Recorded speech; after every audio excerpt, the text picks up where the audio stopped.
So, when we talk about dissociative identity disorder, you've probably heard the term lost time, right?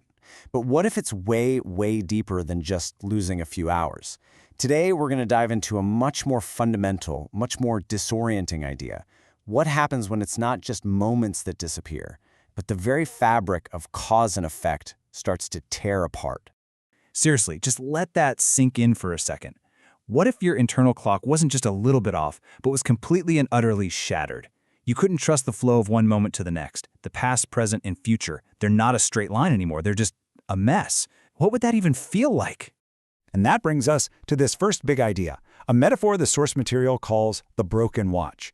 This isn't just about memory lapses. Nope. It's about a fundamental breakdown in how the world is processed. That simple, everyday logic that tells us A leads to B, for someone with DID, that can completely fall apart. This quote really it gets right to the heart of it. We're not talking about being a little disorganized or forgetful here. The sources are clear. The internal mechanism we all have for perceiving time is, on a structural level, broken. You just can't count on it. This leads to a concept called dissociative time. Normally, we think of reality as this seamless, interwoven fiber. But in this experience, that fiber is shredded. Life becomes a collection of disconnected dots, of loose threads. It's not about forgetting you have a dentist appointment. It's a deep, neurological inability to process the world as one continuous story. So, okay, if reality is broken, what does that actually feel like? Well, the sources describe it as living in time bubbles. These are isolated moments of consciousness, totally walled off from each other by these huge gaps of amnesia. This quote really paints a picture, doesn't it? Imagine your life isn't a movie you're watching from beginning to end. Instead, it's like someone hands you a stack of photographs in a completely random order. Each photo, each one of these bubbles, is its own separate reality, and the person inside has zero context for what came right before or what's coming next. Here's another way to wrap your head around it. The memories, the information, it might still be in there, somewhere. It's like all the books are in the library, but it's as if someone went through and ripped off every single cover and title page. There's no card catalog, no system.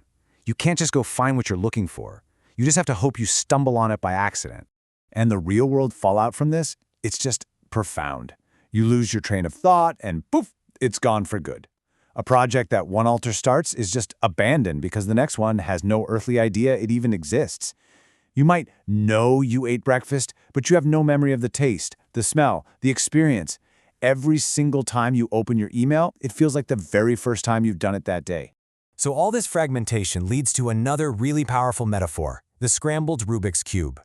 This helps us visualize the absolute chaos that happens when you have multiple uncoordinated parts, or alters, all trying to manage one life, but none of them can see what the others are doing.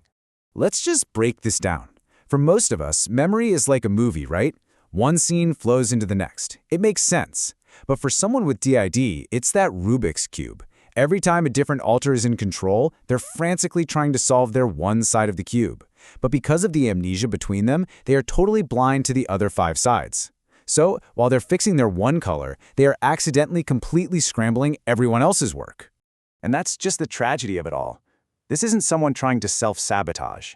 It's unintentional, uncoordinated survival. You have parts of a whole working against each other without even knowing it. And from the outside, that can just look like being flaky or not trying hard enough. The sources actually call this double action chaos. And here's a perfect, almost unbelievable example. One alter goes online and pays a super important bill. Great. But then later, another alter comes to the front. They have no memory of the payment, just a huge wave of anxiety that the bill's due. So what do? They call the company to plead for an extension on a bill that's already been paid.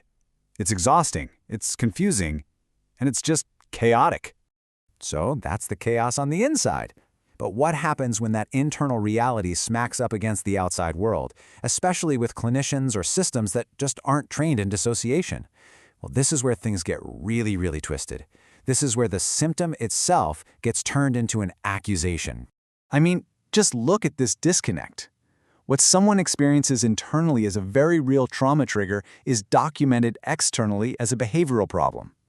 The lived reality of having parts is dismissed as a delusion. And maybe the most damaging of all, the core symptom of the disorder, amnesia, is interpreted as faking it or malingering. And this quote, wow, this is taken from a real clinical document mentioned in the sources. It is the ultimate catch-22. The clinician literally writes that the patient denies having delusions, but then suggests that her very belief in her own parts is the delusion. The fundamental experience of DID is completely reframed as a symptom of psychosis. It's mind-bending. So it all boils down to this impossible circular trap. The main symptom of the disorder, memory loss, becomes the primary evidence that's used to claim the person is lying about having the disorder in the first place. How do you even begin to fight that? So, when your internal clock is broken and you're up against a world that doesn't believe you, how in the world do you survive? Well, the answer is pretty incredible. It comes down to sheer ingenuity. You basically have to engineer an external, prosthetic reality from the ground up. And get this is an actual document from the sources. It's a draft, a plan for a system to manage this exact dissociative time. You can see right away this is not a simple to-do list. This is more like an architectural blueprint for reality itself, designed to create the stability that the brain just can't provide on its own. The entire goal here is to make time real, to make it tangible. See, when your brain can't track time, you're stuck in this constant state of hypervigilance, burning massive amounts of energy just trying to figure out when you are. This external system offloads that huge cognitive burden, and that frees up precious brain power for, actually living. And it all starts with a foundation, a list of absolute non-negotiables. These are the pillars of daily stability. They aren't treated like tasks you might get to. They are treated like immovable appointments. They are the very first things that get blocked out on a physical, visual schedule. And what's so crucial to understand is this is so much more than just getting organized. This is about building an external reality that is so rigid, so visual, that every single part of the fragmented mind can look at it and trust it. In a very real way, the schedule becomes the clock when your own brain can't be. At the end of the day, this whole process it's a profound testament to human resilience.